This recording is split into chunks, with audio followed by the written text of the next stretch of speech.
இதெல்லாம் மிக சாதாரணமான விஷயம்.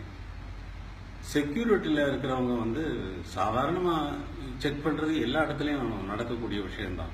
அதை நான் பெருசாவே எடுத்துக்கிறது இல்லை. இதை விட வந்து டார்ச்சர் பண்ற மாதிரி பிஹேவ் பண்ண மேட்டர்கள்லாம் நான் கடந்து போயிருக்கிறேன். அதெல்லாம் எனக்கு ஒண்ணுமே இல்லை. ஏன்னா அவங்க வேலையை செய்யலைன்னா இந்த இந்தியாவா இருக்காது.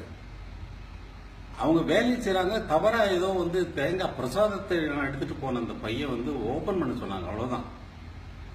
ஓபன் பண்ணியும் காட்டியாச்சு.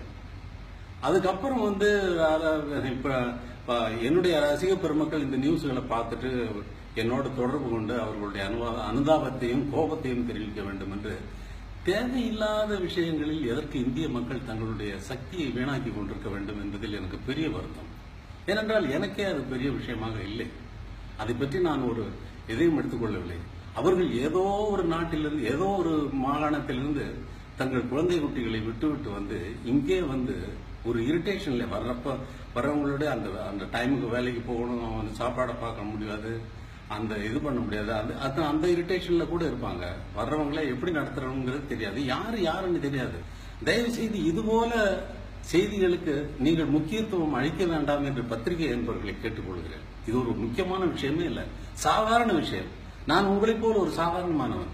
ஒரு பொதுமக்கள் என்னை பற்றி எனக்கு பெரிய அபிப்பிராயமே கிடையாது. ஆனால் எந்த இடத்தில் எப்படி நடக்க வேண்டுமோ அப்படி நடக்கட்டுமே. அதனால் நமக்கு என்ன? என்னை சோதிப்பதன் மூலம் அவன் பெரியவன் ஆகிவிடதும் நான் சிறுமையில் ஆழ்வதும் கிடையவே கிடையாது, நடக்கப் போவதே இல்லை. நான் எப்பவும் ராஜாதான். அந்த இடத்தில் அவனுடைய வேலையை அவன் செய்கிறான், அதை அனுமதிக்கிறேன், அதற்கு நான் ஒத்துழைக்கிறேன்.